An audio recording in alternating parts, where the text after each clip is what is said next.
Hello viewers, this is Unicorn Days Tarot, and today I'm going to give a reading using the Animal Oracle cards. And if you're drawn to this reading on a particular day at a particular time, then hopefully it'll have a message that can help you in some way. Okay, so I'm going to shuffle the cards now and we'll see what comes up. What message do we have for today?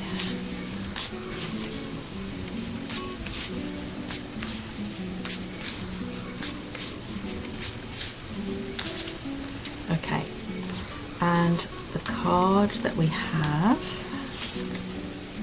is Frog Spirit. Clear out the clutter.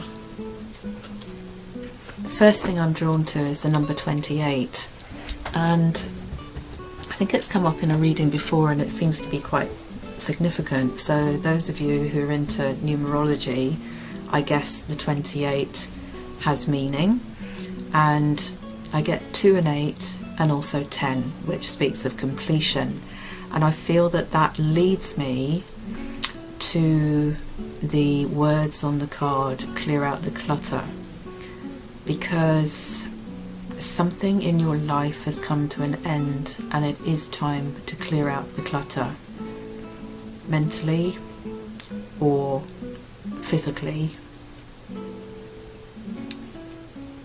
in the material sense. So cleaning house, tidying house, and I get the words that there are things in the house that are low energy or giving out a low energy. So possibly things in your house that remind you of sad times and depressing times, and there's a feeling that they need to go. And I'm getting photographs in my head here too, so I think some photographs need to be removed. You know, I get this message that you know what ones they are that you need to part with. It's time for them to go, and when you do part with them, there's this feeling that it'll be fine. You'll not even miss them. You'll realise, you know, that they weren't necessary anyway. I'm drawn to this blue ball for some reason, and I get the words a dog that had a blue ball, so that may be a message for someone. And a dog lead. Someone has a dog lead that's hanging somewhere, or they've in their possession. They've kept a dog lead, and the message that I'm getting is you will have need of it, so don't part with it. Okay, so the first thing is clearing out the clutter of the mind, and obviously, you know, frog is of the water and of the emotions, so whether it be material possessions or things in your mind that need to be cleared, it is an emotional path. And for those of you who need to clear your mind, it's about finally letting things go. And that's why I get this feeling that there's this 10 and there's this completion, because you've reached a point where I get the words you've exhausted all options and it's time to let go. And I get the words let go, let God. Whether you're religious or not, you understand the concept of the words. And yes, for many of you it is bereavement. You've lost dear loved ones, and you've been hanging on to memories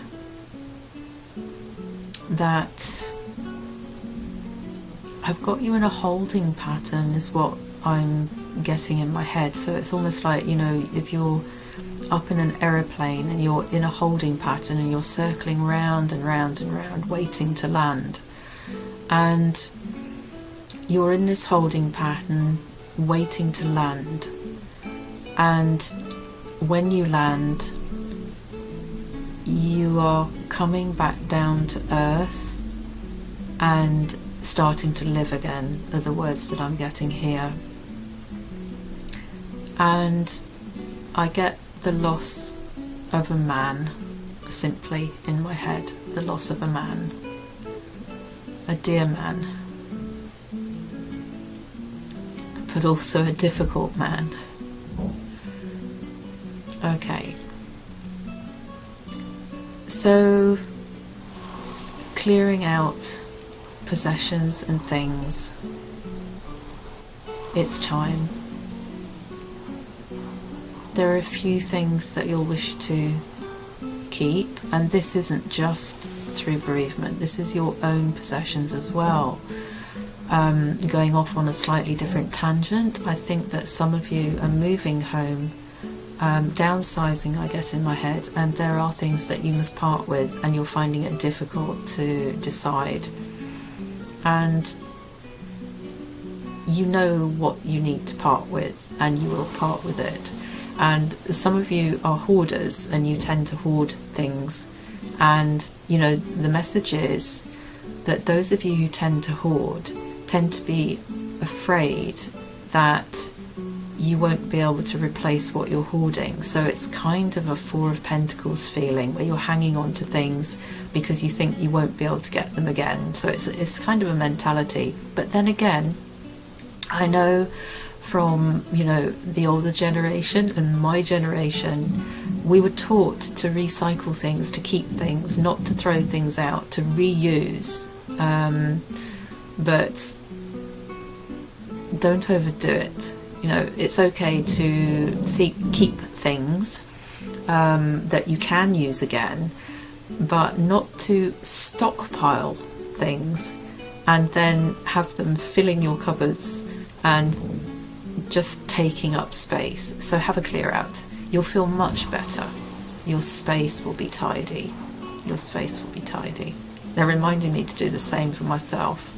So I know what it feels like, because when it's emotional you tend to put things off and think, oh, I'll do it tomorrow, this is difficult, it's too hard. But you know, we have to do it. We want tidy space, we want clean space, we want to embrace the new and have, you know, this lovely tidy space for ourselves. So the energies of the past, although they're never forgotten, they're in our hearts, and the energies of ourselves as well, we don't need to keep returning to the past. We can let go of things that we know that we'll never use, especially things like clothes. I mean, yes, okay, sometimes, you know, fashion returns and clothes that serve us we can wear again, but how many of you have clothes, particularly women, have clothes that have been in their cupboards for many years and they've never worn them, they've even forgotten about them? Time to go. Okay. I'm also being told the frog also represents prosperity, and they're saying that when you clear out the clutter in your mind and put yourself at rest, clear out the clutter in your home and make it feel a richer space for you to be, or clearing out the home of a loved one that you might not necessarily live at, will finally bring in prosperity. So the frog does talk of prosperity, and I'm drawn to this stripe down the frog's back, the marking down the frog's back, and I see it as precious jewels, and I get, you know, the precious jewels of life and the word pearls of wisdom, and you know, the jewels obviously represent wealth and prosperity because they're worth something. But they're saying to me, they're not as precious as the jewels of natural life. And then my phone went there, because the things that are material, when we pass on, we cannot take them with us. But what we can take with us are the memories and the love and the things that matter in life. Okay. I get the name Fiona.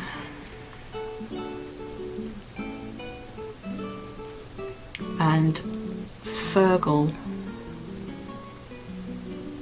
Minnesota, Tasmania, Denmark, Copenhagen, Sandra, Sally Ann, Macbeth, Mackenzie, Truro, Aileen,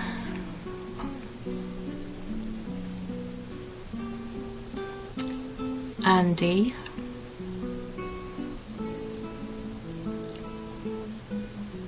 Philip, Stephen, Colin,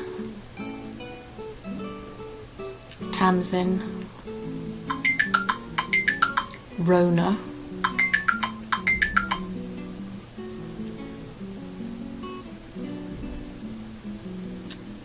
Enya.